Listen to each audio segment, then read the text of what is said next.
many times do I start videos with, I'm sweating? Like, a lot, way too much. I sweat a lot. Whoa, hello, we're in my bedroom. Change of pace. Let's make a video. I went on Instagram, as I do multiple times a day, and I said, oh shit, what's a question you've always wanted to ask me but you haven't because you are afraid it's too personal or too mean or some other reason? Y'all had some good questions. Look at this. What do I do to my hair to make it hate me so much? Probably pour gallons of bleach on it and other various colors. Is that cute? Is that like sexy tousled, or is that just like messy?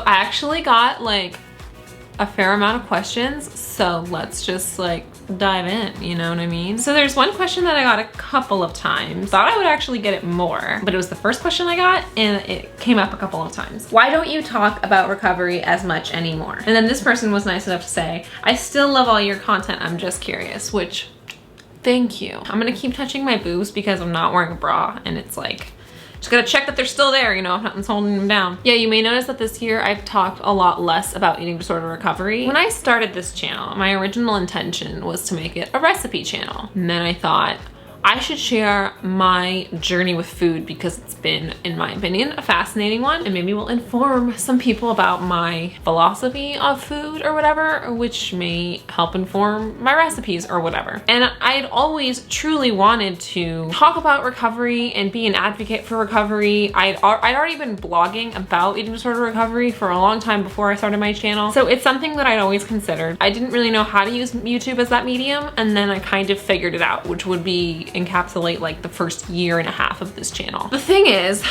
when I started this channel, which was in 2017, I'd been recovered for like years. I recovered in 2015, and now I'm coming up on being recovered almost 4 years. Basically, now I'm still a very strong advocate for eating disorder recovery, body positivity, self-love, and intuitive eating, and I will continue to make videos on those topics. Eating disorder recovery specifically is not something that I can relate to anymore because it's been many years since I recovered from my eating disorder, and I'd like my YouTube channel to reflect who I am now. I got variations on this question. I'll just read a couple. One is like, do you accept your body as it is right now? Another is, do you think you're fat? Do you truly love the way you look, even your belly and thighs? Do you still wish you were skinny? Okay, so stuff like that. As far as like, do I think I'm fat? The answer is no. I don't really give a fuck if I'm fat or skinny. I have good self-esteem and I have a good self-image. I don't look at myself in the mirror and think, ugh. I look at myself in the mirror and I think, okay, hello. I got this question. It's, did veganism help you recover from your eating disorder? Fuck no. I've said this many times and I'll say it again, loud for the people in the back. I was not vegan when I recovered. I was not vegetarian when I recovered. I ate every fucking thing that I wanted. I do not believe that veganism is an effective way to recover. Have people done it? Yes. Is it possible? Sure. Did I do it? No, and since I can only speak from my own experience, let me tell you, I don't think it is a very effective way to recover from your eating disorder. It is not how I recovered from my eating disorder. I went vegan 2 years after I recovered from my eating disorder. I had to make sure I was 100 motherfucking% recovered before I did it. And I had to make sure that my intentions with it were not to be a diet.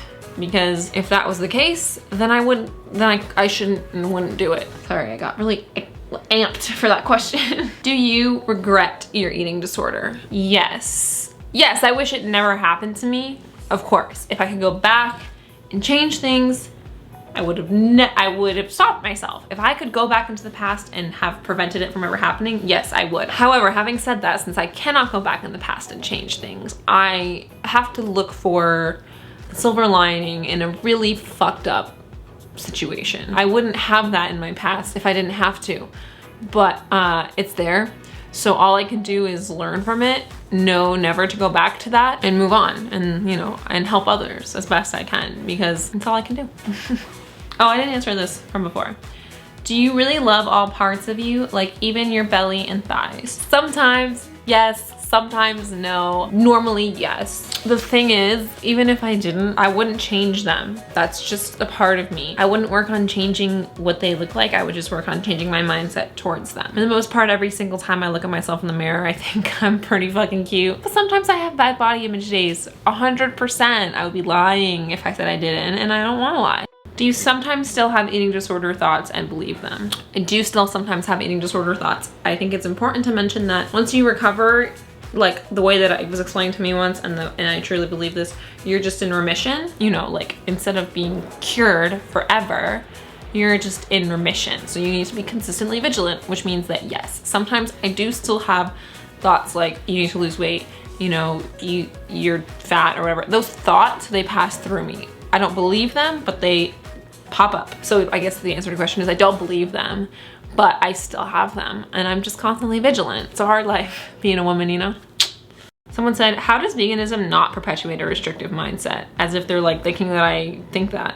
I think it absolutely can. As far as how it doesn't for me, well, I've made an entire video about this a couple of times, but I'll link it up there. And you know what? It's a big long explanation, so I'll let you watch that video. Do you feel like being on the thinner side makes recovery easier for you? When I was gaining the weight back, I was battling eating disorder thoughts, so I thought I was very, very, very heavy. I know that's not the case, but you know what else I kind of realized is that even if I was heavier than I am now, it wouldn't really fucking matter. I know people who are much bigger than me who are so unbelievably stunning, and I have people who are smaller than me who are so unbelievably stunning, and the whole thing that I've realized is that it doesn't really matter if you're big or small or medium size. As long as you're a good person from the inside out, you are stunning. And how many times can I say stunning? Stunning! You're a gorgeous person. And so, I don't know, did being mid-size help me recover? No, I don't think it mattered or bothered me or made it easier or harder. I think it was gonna be hard no matter what.